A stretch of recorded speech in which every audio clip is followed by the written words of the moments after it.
G'day everyone, this morning I'm at Southern Cross Railway Station awaiting Steamrail's snow train, where we're going to take the train all the way down to Moe in Gippsland, where that train will actually continue on to Traralgon, and we're going to go catch a bus, and we're going to catch a bus to the Walhalla Goldfields Railway, and then some other passengers are going to go off to the snow, but me being a bit of a gunzel, I'm going to go take the rail option. So this is a tour that happens twice a year, and this is the second train that will run this year. So I did actually chase the first one down to Traralgon, so that's how I got some of the external shots that you'll probably see during this video. But I guess this video is all about riding this excellent trip. It's going to take all day to go up and back, and I'm really looking forward to it. So the train is nearly here. We're going to go get aboard. It's not doing what most trips do, which is they come into Southern Cross, they run around and go back out the other side. We're going straight through. We're going to go across the viaduct to Flinders Street and then blast our way out to Gippsland. Anyway, I'm really excited and I'm pretty keen to go get on board. So let's go do that.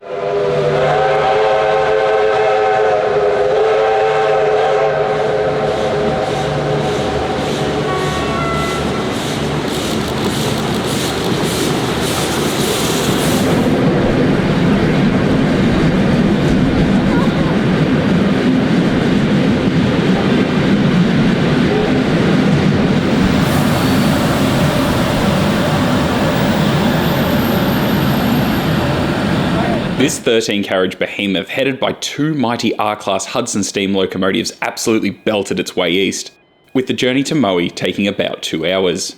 Naturally, we did have to stop a few times in the suburban network to allow passes, but once out through Pakenham, we flew along.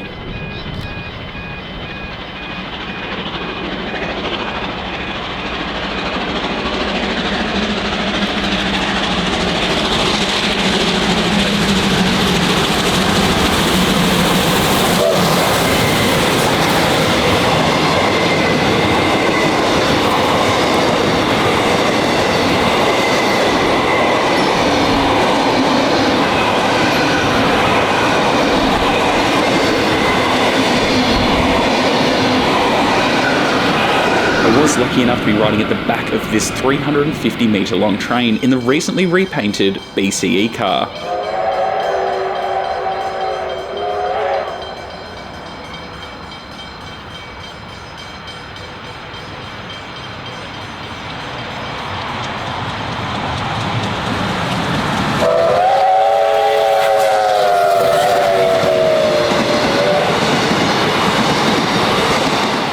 The Snow Train is a twice annual service, one year even running 3 times, where passengers get the opportunity to travel to the Mount Baw snowfields, visit the Walhalla Goldfields, or spend a long day in Traralgon.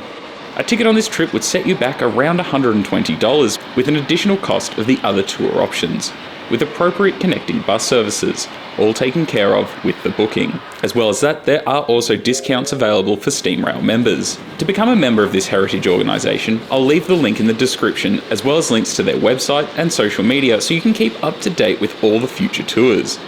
I also recommend booking these tours as soon as they become available, as they do tend to sell out quickly. And as always, I recommend getting some mates together and book a compartment and make a big day of it. There are options for first class heated compartments or wooden carriages with opening windows, which is always my first choice, no matter what the weather. On board there are also amenities like the club car Moorabool for a drink and a sit. As well as that, there is a little kiosk in another carriage selling well-priced, refreshing beverages.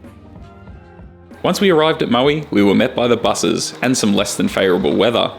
Passengers were then corralled into buses to the snow and us to the historic town of Walhalla. The train pushed on further into the state to get to Traralgon, where the locomotives would be turned and refuelled in the yard. In Traralgon, they do have a small roundhouse, which is home to the N-Class Restoration Project, a group I would love to make a video on one day.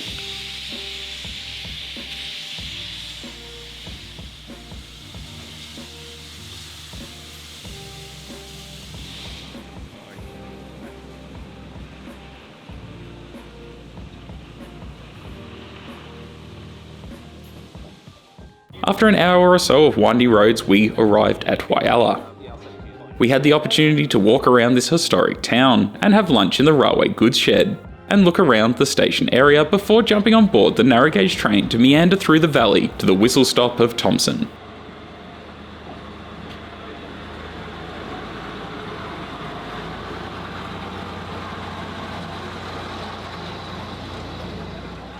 This line actually used to be part of the Victorian Railways network, and was a line operated similarly to Puffing Billy, with a connection to the mainline at Moe until the 1950s. The line reopened in 1994, with the current setup completed in 2002, with 4 kilometres of track between the 2 respective stations.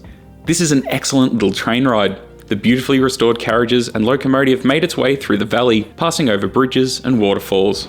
See, now I want to go. Oh, look, I can see the front.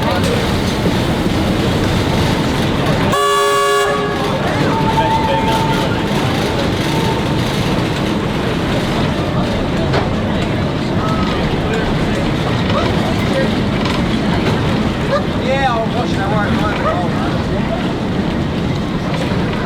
What do we want to do?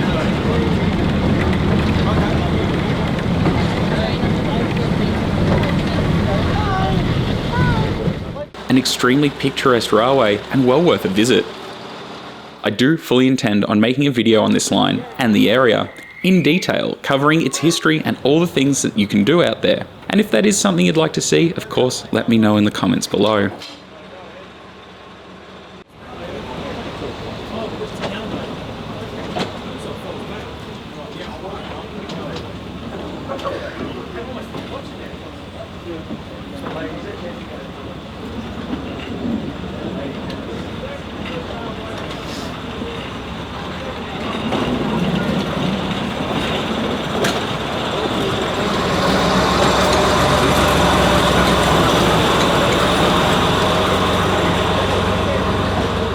After the ride, we meandered around the town in the rain until the buses returned us to Moe.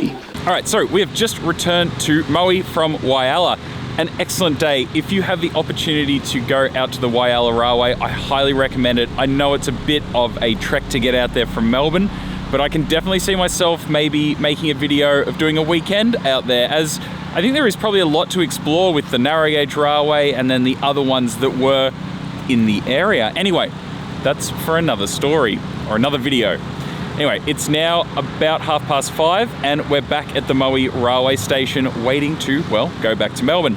Now, of course, the 2 Rs did go up to Traralgon to get turned and, well, apparently they are on their way back. The Rotary Club looks like they've set up a barbecue here to take advantage of the, I guess it's about 500 people on the train. I know I've probably already said it in the information, but this is a very long train. It's 13 carriages, 2 locomotives, and yeah, about 500 people, which is outstanding to see. If more tours had that kind of patronage, it would be, well, be a great thing to see. So, as always, book a ticket on these trips because that's how they run and that's the future, I guess. Well, helping preserve these into the future. Anyway, you should all know that by now. So I guess I'm going to leave it at this point here at Moe. I'll leave you, of course, with a few running shots back into the city to end it. And of course, I will no doubt try and get some footage of us going across the viaduct back between Flinders Street and Southern Cross, because that's always a spectacular thing to hear. So if you've got any feedback on this video, if you wrote it, if you, well, just want to leave me a comment, of course, pop it in the comments below. And of course, don't forget to be subscribed so you can keep up to date with all the trip reports and other videos that I've got coming out into the future. Anyway, once again, thank you all so much for watching, and I'll see you all again really, really soon. Hooroo.